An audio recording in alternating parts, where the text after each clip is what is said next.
വരുംകാലം മാപ്പിളല്ലേ, അതുകൊണ്ട് ഈ അന്തപുരത്തിലേക്ക് എപ്പോഴെങ്കിലും കയറി വരാല്ലേ.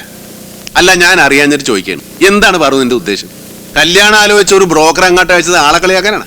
അതാ ഒരു മഞ്ഞത്തിരട്ട് കഴുത്തി വീണപ്പോ ആകാശത്ത് പൊട്ടി വീണ നിനക്ക് പറയാമോ? ഇയാളെന്താണൊന്ന് ആക്കിയിട്ട് ഒരു തരം ഓഞ്ഞ ചിരി. പ്രണയവും സ്വപ്നവും ഒക്കെ മനസ്സിൽ കൊണ്ട് നടന്നിരുന്ന കാലം ഉണ്ടായിരുന്നു, അതൊക്കെ കഴിഞ്ഞു.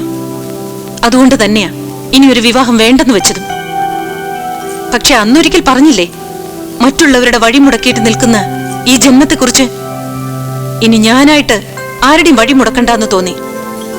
ഞാൻ കാരണം ജീവിതമില്ലാതെ നിൽക്കുന്ന ആ പെൺകുട്ടിക്ക് ഒരു ജീവിതം ഉണ്ടാകുമെങ്കിൽ, കാലങ്ങളായിട്ടുള്ള എന്റെ അപ്പായുടെ ആഗ്രഹം സാധിക്കുമെങ്കിൽ, അങ്ങനെ എല്ലാ പ്രശ്നങ്ങൾക്കും ഒരു പരിഹാരം ആകട്ടെ എന്ന് തോന്നി. അതുകൊണ്ട് വളരെ ആലോചിച്ചിട്ട് തന്നെയാ ഞാൻ ഈ വിവാഹത്തിന് സമ്മതിച്ചത്.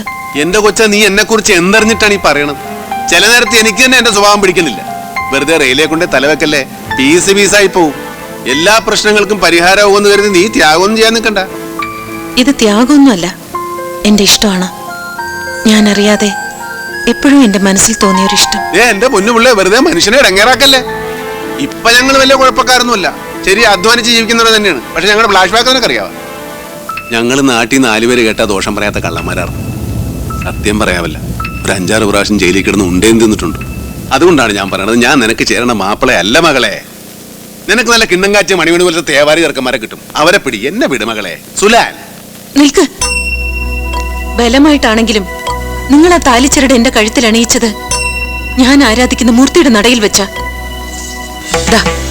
ആ താലിച്ചരട് ഇപ്പോഴും എന്റെ കഴുത്തിലുണ്ട്. ഇനി ഒരു വിധത്തിലും നിങ്ങൾക്ക് എന്നോട് പൊരുത്തപ്പെടാൻ കഴിയുന്നില്ലെങ്കിൽ, നിങ്ങൾ അണിയിച്ച ഈ താലി നിങ്ങൾ തന്നെ അഴിച്ചെടുത്തോളൂ.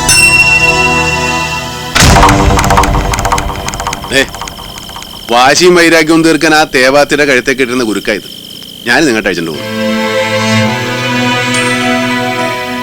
അങ്ങാട്ടും ഇങ്ങോട്ടും ഇഷ്ടപ്പെട്ട് കെട്ടിയാലേ ഇത് താലിയാവുള്ളൂ, അല്ലെങ്കിൽ ഇത് വെറും ചരടാ. അവള് പറയണത് പോലെ എല്ലാ പ്രശ്നങ്ങൾക്കും ഒരു പരിഹാരമാവുമെങ്കിൽ ഈ അതിക്രമം കാണിക്കാൻ ഞാൻ തയ്യാറാണ്. ഇനി നിന്റെ കല്യാണത്തിന് ഞാൻ എതിര് നിന്നു വേണ്ട. നിങ്ങൾ നിശ്ചയിക്കുന്ന ദിവസം ആചാരപ്രകാരം ഈ താലി തന്നെ ഞാൻ അവിടെ കഴുത്തേക്ക് പോരെ.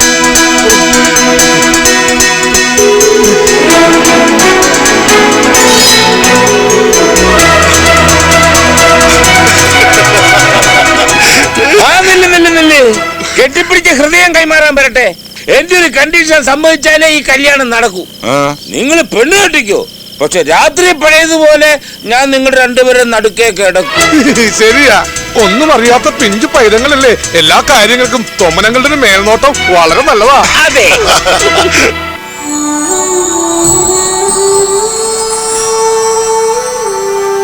ഇത് നിനക്ക് വേണ്ടി നിന്റെ അമ്മ വാങ്ങിച്ചു വെച്ചിരുന്ന വിവാഹ സമ്മാനം.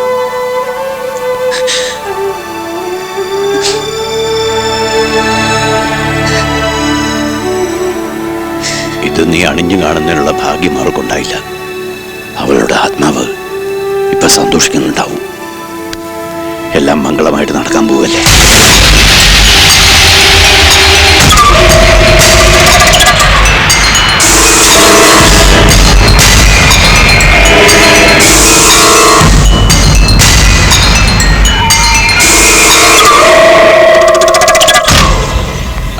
அடேங்கப்பா, யார் இது? வாங்க மச்சா, வாங்க. நல்லா இருங்க. ஏய், எல்லாம் உள்ள வச்சுக்கோ. சரிங்க ஐயா.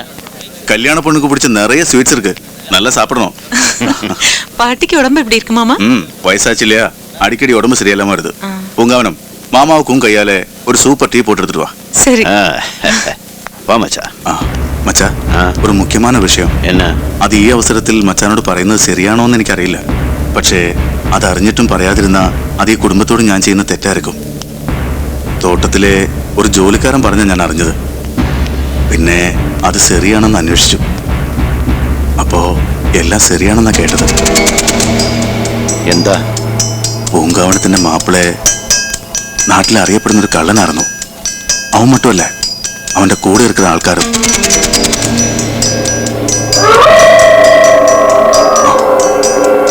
എല്ലാം കേട്ടുകേൾവിയാ.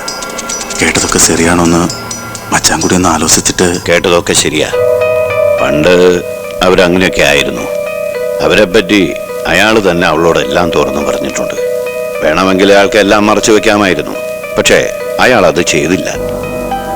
ഇനിയുള്ള ജീവിതത്തിന് ആ ഒരു നന്മ മാത്രം മതിയെന്നാണ് എൻ്റെ മോള് പറഞ്ഞത്. ഒന്ന് തിരിഞ്ഞു നോക്കിയാൽ നമ്മൾ തെറ്റ് ചെയ്യാത്തവരാരാ? ഏതായാലും ഇപ്പം അവർ നല്ലവരാ, അധ്വാനിച്ച് ജീവിക്കുന്നവരാ. അതുകൊണ്ട് കഴിഞ്ഞതൊക്കെ ഞാൻ മനഃപൂർവ്വം അങ്ങ് മറന്നു. ആ മച്ചാന്റെ തീരുമാനം വളരെ നന്നായി. അവളുടെ ഇഷ്ടം, സന്തോഷം. അത് കവിഞ്ഞ് നമുക്കൊന്നും നോക്കാനില്ല. അവള് ഇപ്പോഴെങ്കിലും കല്യാണത്തിന് സമ്മതിച്ചല്ലോ, എനിക്ക് സന്തോഷം. ഇനിയെല്ലാം മംഗളമായി തീരുന്നവരെ നീ ഉണ്ടായിരിക്കണം കൂടെ. അത് മച്ചാന്റെ അടുത്ത് പ്രത്യേകമായിട്ട് പറയണം. എല്ലാ കാര്യങ്ങൾക്കും ഈ കാളിയപ്പനുണ്ടാവും.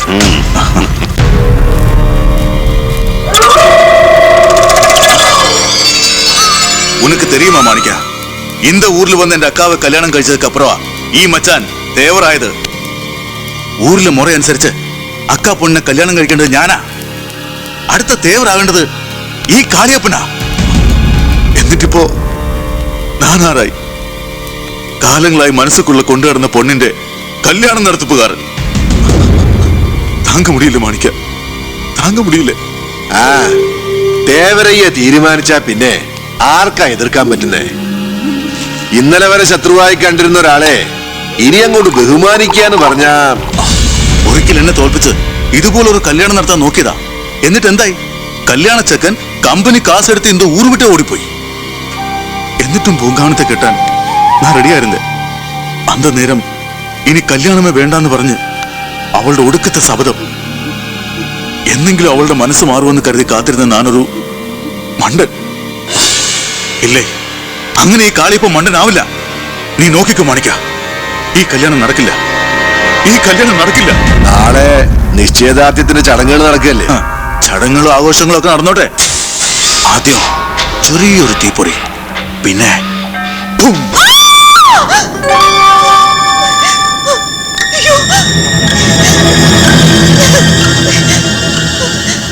എന്താ മോളെ, എന്താ ഉണ്ടായി? ഇത് മാല. என்ன சொல்ற? அந்த டைமண்ட் நெக்லஸா?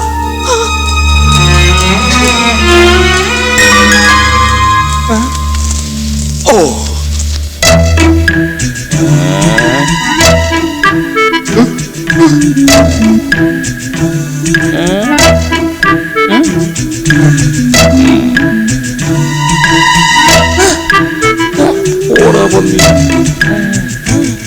എടുത്തതാരായാലും അത് തിരിച്ചു കൊടുത്തേക്കുക. ദയവ് ചെയ്ത് ഈ രാത്രിയിലെ സന്തോഷം നശിപ്പിക്കരുത്.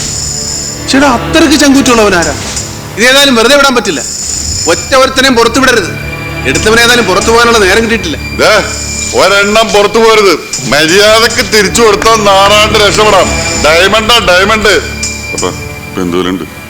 ഒരു 10-20 പണിക്കരേട്ടാ, എന്ത് വില വരും? ക്യാരക്ടർ ഒരു 4 ലക്ഷം വരും. അപ്പൊ 10-15 ലക്ഷം രൂപ മുതലാ. ഞങ്ങളിവിടെ ഉള്ളപ്പോ വെറുതെ കളിക്കാൻ നിൽക്കരുത്. രാജാക്കണ്ണേ, മര്യാദക്ക് തിരിച്ചു വന്നേക്ക്. തരില്ലെന്നോ? മര്യാദക്ക് തിരിച്ചു കൊടുത്താ തല്ലുകൊള്ളാതെ നിനക്ക് രക്ഷപ്പെടാം. ഓ, ഈ റൈമണ്ടിന്റെ നെക്സ്റ്റ് ലൈറ്റ് ഞാൻ എന്റെ ജീവിതത്തിൽ കണ്ടിട്ടില്ല. പിന്നെ എങ്ങനെ എടുക്കുന്നത്? നിങ്ങൾക്ക് അത്ര സംശയമാണെങ്കിൽ എന്റെ രക്തം, കഫം, മൂത്രം ഒക്കെ പരിശോധിക്കാം. Yes, you can examination. എന്നാ ഇവനൊന്ന് വിഴുങ്ങിക്കാണും. വിഴുങ്ങിന്ന തൊമ്മനങ്ങൾ അത്ര സംശയമാണെങ്കിൽ നാളെ പറമ്പില് നമുക്ക് ഒരുമിച്ച് വിലക്കിരിക്കാം. എനിക്കൊരു കമ്പനി ആവുമല്ലോ. വൃത്തികെട്ടവൻ. ആ, അപ്പൊ പിന്നെ വിഴുങ്ങിന്ന് പറയരുത്. സത്യം സത്യമായി പറയുന്നവനായി ഈ രാജാക്കന്ന് വിഴുങ്ങിയിട്ടുണ്ട് പലതും പലവട്ടം.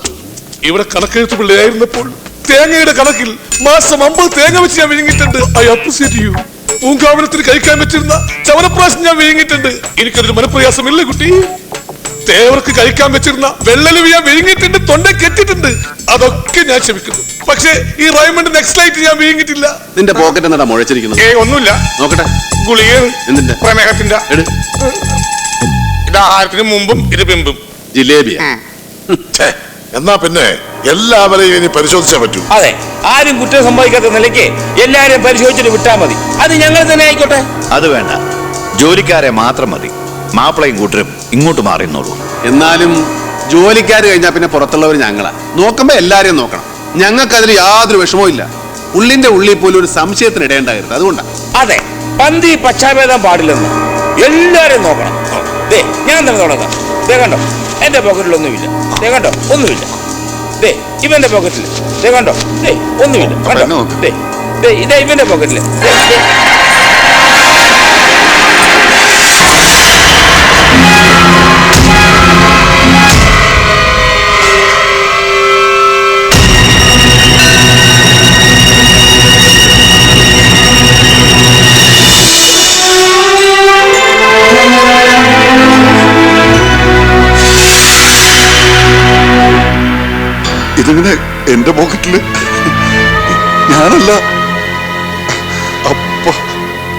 സത്യമായിട്ട് ശിവ ഇതാണ് മനഃപൂർവ്വം. അപ്പനാണ് ഞാനല്ല.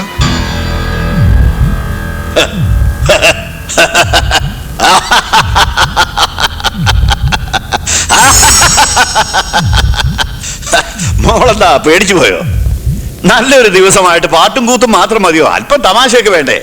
ഞാൻ തന്നെയാ ഇത് ചെയ്ത്. മാപ്പിളയാണ് ഉദ്ദേശിച്ചത്, പക്ഷെ ഇരുട്ടിൽ ആള് മാറിപ്പോയി.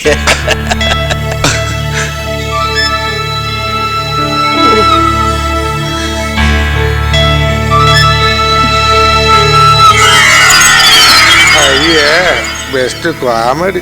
ദേവാലയ്യ അത്രയും വലിയ തമാശക്കാരനാണ് നിങ്ങൾ വിചാരിച്ചതേ ഇല്ല അല്ലേപ്പാ? പിന്നല്ലാതെ. എന്നാലും എന്റെ പൊന്നുബന്ധുക്കാരാ, ഇതൊരുമാതിരി ചങ്കി തീ കോരിയിടുന്ന തമാശയായി പോയി. ഇനി എല്ലാവരും ഭക്ഷണം കഴിക്കാൻ പോയിക്കോളൂ. കോമഡി ടൈം കഴിഞ്ഞു, ഇനി ഫുഡ് ടൈം. ശിവ വരൂ, അല്പം സംസാരിക്കാം. മക്കളെ നിങ്ങൾ പോയി ഭക്ഷണം കഴിച്ചോളൂ. വരൂ.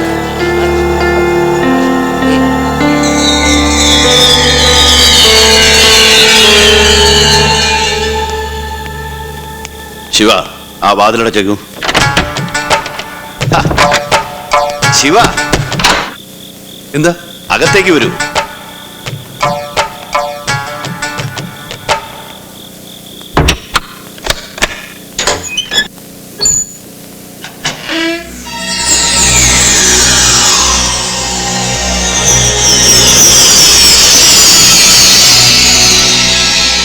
ഈ പണവും സ്വത്തും എല്ലാം ഇനി നിനക്ക് കൂടി അവകാശപ്പെട്ടതാണ്. ഒരുപാട് ദുരന്തങ്ങൾ ഏറ്റുവാങ്ങേണ്ടി വന്നവളാണ് എൻ്റെ മോള്. അവളെന്നും സന്തോഷമായിട്ടിരിക്കണം. അവളുടെ കണ്ണ് നിറയാൻ ഇനി ഒരിക്കലും ഇടവരരുത്. ബന്ധങ്ങളൊക്കെ ഉപേക്ഷിക്കണമെന്നൊന്നും ഞാൻ പറയുന്നില്ല. പക്ഷേ പുതിയ ജീവിതമൊക്കെ ആകുമ്പോൾ പഴയ ബന്ധങ്ങളോട് അല്പം അകൽച്ചയാകുന്നതിൽ തെറ്റൊന്നുമില്ല. മനസ്സിലായില്ല. ദേവാലയ്യ എന്താണ് ഉദ്ദേശിക്കുന്നത്? വേണ്ടപ്പെട്ടവരെ കുറിച്ച് പറയുമ്പോൾ നിനക്ക് വിഷമം തോന്നും. മറ്റുള്ളവരുടെ മുമ്പിൽ വെച്ച് നീയും നിന്റെ കൂട്ടരും നാണം കെടണ്ടെന്ന് കരുതിയ നിന്റെ സ്നേഹിതൻ ചെയ്ത തെറ്റ് ഞാൻ ഏറ്റെടുത്തത്. അതെ, അവൻ തന്നെയാ ആ മാലെടുത്തത്. അയാളങ്ങനെ പറഞ്ഞപ്പോ നിന്റെ വായിലെന്താ പഴം തിരികെ വെച്ചേക്കായിരുന്നു? നിനക്കും ആവർന്ന് പറയാറില്ലേ ഞാൻ എടുത്തിട്ടില്ലെന്ന്? പിന്നെ ആ മാല നിന്റെ പോക്കറ്റിൽ താനെ അങ്ങോട്ട് മുളച്ചു വന്ന അത് ആകാശത്ത് പൊട്ടി വീണ. എല്ലാം നിർത്തിയെന്ന് പറഞ്ഞാലും പിന്നെയും കള്ളത്തരം കാണിക്കുന്ന സ്വഭാവം നിനക്ക് പണ്ടേ ഉള്ളതാ. അതൊക്കെ പണ്ട്. പക്ഷെ ഇപ്പൊ ഞാനത് എടുത്തിട്ടില്ല എന്ന് പറഞ്ഞാ എടുത്തിട്ടില്ല. പിന്നെ ആരാടാ മാല എടുത്തത്? നിന്റെ പെണ്ണിന്റെ വീട്ടുകാര്. അല്ലാണ്ട് പിന്നെ ആരാ? എന്നെ മനഃപൂർവ്വം കള്ളനാക്കാൻ വേണ്ടി അവന്മാർ ചെയ്ത് ചതിയത്. ശരി, നിന്നെ കള്ളനാക്കിയിട്ട് അവർക്ക് എന്ത് കിട്ടാനാടാ? ഓ, പെണ്ണു വീട്ടുകാരെ പറഞ്ഞപ്പോ നിനക്ക് ദണ്ണുണ്ടല്ലേ? അവർക്ക് നേടാനില്ലെങ്കിൽ പിന്നെ നേടാനുള്ളത് നിനക്കാ. ദേവരുടെ സ്വത്തും പണവും കണ്ടപ്പോ നിനക്ക് ഞങ്ങളൊരു ബാധ്യത ഉണ്ടാവും. എന്നെ അപ്പനെയൊക്കെ ഒഴിവാക്കണമെന്നുണ്ടാവും. അതിന് വേണ്ടിയിട്ട് നീ തന്നെ എനിക്കത് ചെയ്തത്. ചെമ്മാടിത്തരം പറയടാ.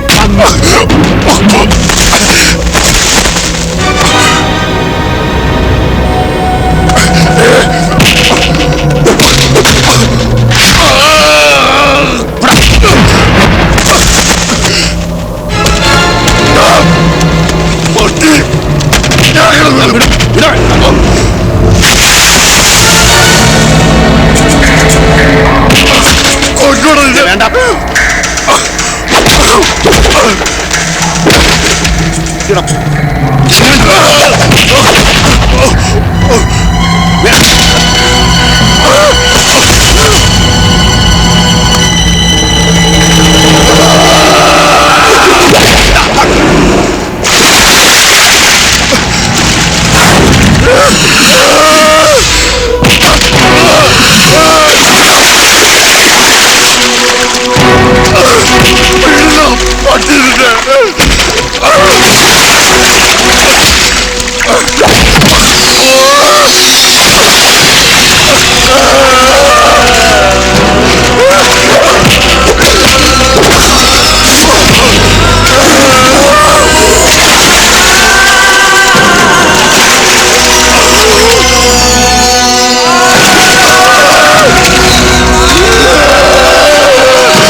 തമ്മിത്തല്ലെങ്കിൽ അപ്പം പറയും.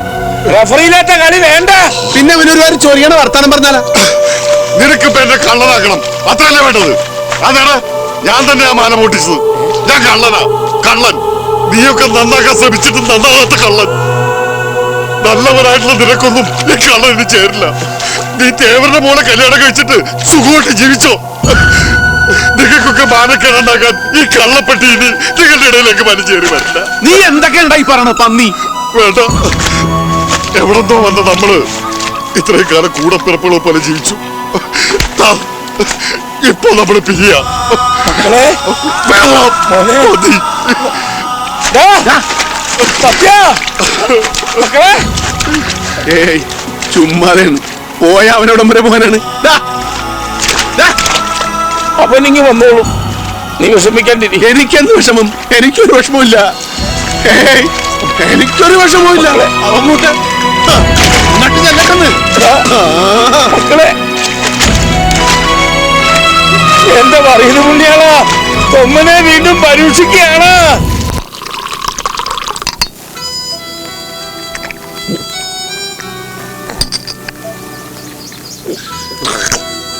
ഞങ്ങൾ തമ്മി പലതവണ വഴക്കുണ്ടാക്കിയിട്ടുണ്ട്, തല്ലും കൂടിയിട്ടുണ്ട്. പക്ഷെ അതൊക്കെ അപ്പൊ തന്നെ അങ്ങോട്ട് തീരും. ഇതിപ്പോ ഞാനും അപ്പനും കൂടെ ചെന്ന് വിളിച്ചിട്ട് വരാൻ കൂട്ടാക്കണില്ല. അവൻ വീട്ടിൽ പോലും കയറാതെ പണം കിടക്കാണ് പന്നി. കുടിച്ച് ശീലമില്ലാത്തവര് അധികം കുടിക്കാൻ നിൽക്കണ്ട. ശിവേട്ടന് ഓരോരോ വിഷമങ്ങൾ പറഞ്ഞിട്ട് അങ്ങോട്ട് ഒഴിച്ചാൽ മതി. അതും കൂടി ഞാൻ കുടിച്ചോളാം. എല്ലാം മനസ്സിന് കളിയുന്നേ.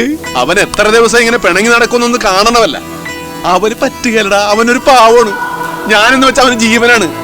നിനക്കറിയാം, പണ്ട് അനാഥാലയത്തിൽ വെച്ച് എന്നെ കെട്ടിയിട്ട് തല്ലിയ വാടനെ കറിപ്പിച്ചാത്തി കുത്തിയവനവൻ. എന്നിട്ട് ഞങ്ങൾ അവിടെ നിന്ന് ഒരുമിച്ച് ചാടി. അന്ന് മുതൽ ഇന്ന് വരെ ഒരുമിച്ച എല്ലാ കാര്യത്തിനും. പക്ഷെ ഇപ്പൊ പിന്നെന്താ ഇങ്ങനെ? സത്യേട്ടനെ ആരോ ചതിച്ചു എന്ന് പറഞ്ഞത് നേരാ. അതാ ഇത്രക്ക് ദണ്ണം. എടാ, അവിടെ ഞങ്ങളോട് അത്രയ്ക്ക് ശത്രുതയുള്ളവരാരാ? അങ്ങനെ ചോദിച്ച ഒരുപാട് പേരുണ്ട്. ശിവേട്ടൻ ബലമായി പിടിച്ചുകൊണ്ടുവന്ന് താലി കെട്ടിയ പൂങ്കാവനത്തിന് വേണമെങ്കിൽ ശത്രുത ഉണ്ടാവാം. അന്യനാട്ടിൽ നിന്നുള്ള വരുത്തന്മാര് തേവരെ തോപ്പിച്ച് തേവർക്ക് ശത്രുത ഉണ്ടാവാം. പണ്ട് മുതൽ പൂങ്കാവനത്തെ കെട്ടണമെന്ന് വാശി പിടിച്ചു കിടന്ന കാളിയപ്പന് ശത്രുത ഉണ്ടാവാം. അതൊക്കെ പോട്ടെ, ഒരടിമയെ പോലെ നിങ്ങൾ പിടിച്ചുകൊണ്ട് വന്ന രാജാക്കണ്ണിന്, അതായത് എനിക്ക് ശത്രുത ഉണ്ടാവും. അയ്യോ, ഞാനല്ല, ഞാനൊരു ഉദാഹരണത്തിന് പര്യായം പറഞ്ഞതേ ഉള്ളൂ.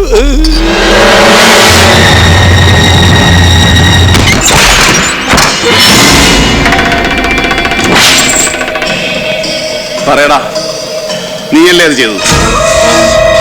സത്യനെ കള്ളനാക്കിയ നീയല്ലേ? ആണെങ്കിൽ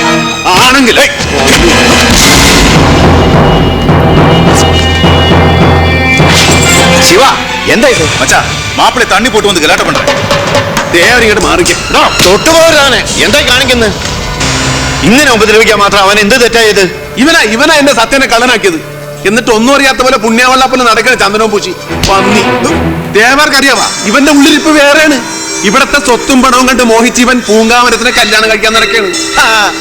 ഇവന്റെ കളിയാ. നിന്റെയൊക്കെ മുഖം രക്ഷിക്കാൻ വേണ്ടി അങ്ങനെ അവനെ പഴിയാറണ്ട. അത് ചെയ്തത് നിന്നെ കൂട്ടുകാരൻ തന്നെ. പഠിച്ച ശീലങ്ങൾ അങ്ങനെ ആർക്കും പെട്ടെന്ന് മാറ്റാനൊക്കെ ഇല്ലല്ലോ. അവനെ കള്ളനാക്കണോ ദേവാർക്കും നടത്തണ നിർബന്ധം. അവൻ കള്ളനായതുകൊണ്ട് തന്നെ, അതുകൊണ്ട് അല്പം അകറ്റി നിർത്തണമെന്ന് പറഞ്ഞു. അത് ശരി. അപ്പനെ അവനെ അകറ്റി നിർത്തിയിട്ട് അച്ചി വീട്ടിലെ നായരായിട്ട് ഞാനിവിടെ നിൽക്കണോന്ന്. അങ്ങനെ എന്നെ അങ്ങനെ മൊത്തമായിട്ട് വിലക്കെടുക്കാവുന്ന ദേവാരി മോഹിക്കണ്ട. ഞാനൊരു അല്പം കോസ്റ്റ്ലിയാണ്. പിന്നെ ഞാൻ എന്താ വേണ്ടേ? നിന്റെ കൂടെയുള്ള കള്ളന്മാരെ ഇവിടെ പൊറപ്പിക്കണോ? ഓ, അത് ശരി. അപ്പൊ അവരെ ഒഴിവാക്കാൻ വേണ്ടി തേവാരി മച്ചാനെ കൊണ്ട് നടത്തിച്ച ഒരു കളിയാണല്ലേ ഇത്? ഒരു മച്ചാനും കളി. നീയൊക്കെ ഇതല്ല ഇതിലപ്പുറവും പറയും. തെറ്റുപറ്റിയത് എനിക്കാ. അറിഞ്ഞുകൊണ്ട് അട്ടയെ പിടിച്ച് മെത്തയെ കിടത്താൻ നോക്കിയത് ഞാനാ. എന്റെ പൊന്ന് തേവാരെ, ഞങ്ങൾക്ക് നിങ്ങളുടെ മെത്തേം വേണ്ട, കിടക്കേം വേണ്ട. ഞങ്ങൾക്ക് ഞങ്ങളുടെ പഴയ പൊട്ടക്കളം തന്നെ മതിയേ. നിങ്ങളുടെ മുമ്പിൽ കള്ളന്മാരാണെങ്കിലും എനിക്ക് അവരെ ഉപേക്ഷിക്കാൻ പറ്റില്ല. അതുകൊണ്ട് ഈ അട്ടകള നിങ്ങൾ തന്നെ അങ്ങോട്ട് ഉപേക്ഷിച്ചേക്ക്. എന്നിട്ട് മോക്കട മെത്തേ കിടത്താൻ പറ്റിയ വേറെ വല്ല നല്ല മൂട്ടകളും ഉണ്ടാന്നോ? നല്ല ചോര കുടിക്കണ മൂട്ടകൾ. ദേ, ഉറപ്പിച്ച കല്യാണം ദേ ഇവിടെ വെച്ച് ഒഴിഞ്ഞേക്കണം.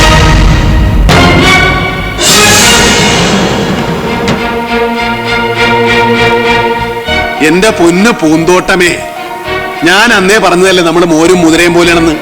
എത്ര കൂട്ടിക്കൊഴിച്ചാലും ചേരുകയല്ല. അതുകൊണ്ട് നമ്മൾ തമ്മിലുള്ള കല്യാണം ദേ ഇവിടെ വെച്ച് സുല. ആ നിനക്ക് കോളടിച്ചല്ലാടാ. മനസ്സിൽ എന്തെങ്കിലും ഉണ്ടെങ്കിൽ അത് പെണ്ണുങ്ങളോട് തുറന്ന് പറയണ്ടടാ കൊടന്തളപ്പ.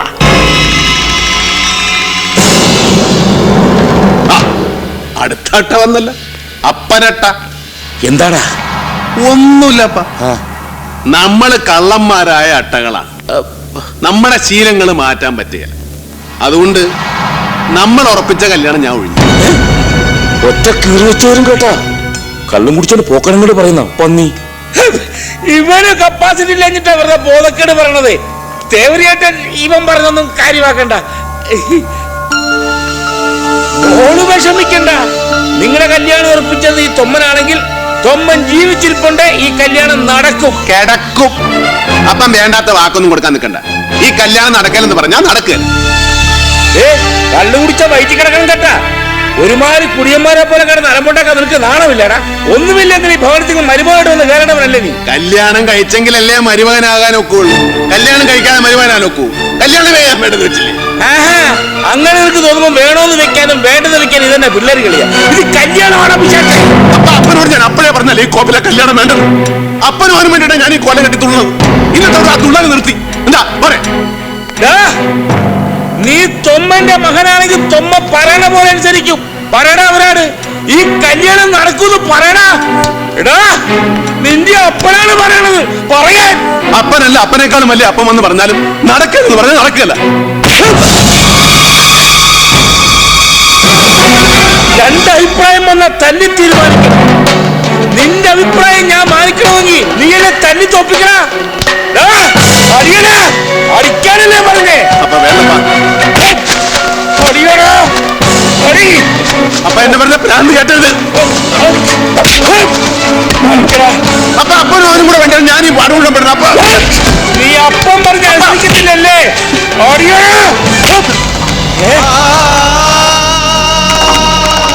അപ്പൻ തല്ലിക്കും. എന്നെ തല്ലിക്കൊന്നാലും ശരി, ഞാനിനി തോക്കാൻ പോടില്ല. അപ്പന്റെ സ്വന്തന്മാരെല്ലാം തൊടില്ല. അപ്പൻ എന്നെ ഇങ്ങനെ തല്ലണം. അതേടാ, നീയൊക്കെ എന്റെ സ്വന്തം ചോരയാണെങ്കിലല്ലേ എന്നെ അനുസരിക്കത്തുള്ളൂ. ഞാൻ നിന്റെയൊക്കെ ഡ്യൂപ്ലിക്കേറ്റ് തന്നെയല്ലേ? നീ ജയിച്ചോ? തൊമ്മ തോറ്റു. ഇനി തൊമ്മന് മക്കളില്ലടാ. തൊമ്മന്റെ മക്കളൊക്കെ പണ്ട് മരിച്ചുപോയി. കർത്താവേ, ഇനി തൊമ്മൻ ഒറ്റയ്ക്ക. തൊമ്മന് മക്കളില്ല. തൊമ്മൻ ഒറ്റയ്ക്ക. തൊമ്മന് മക്കളില്ല. അപ്പ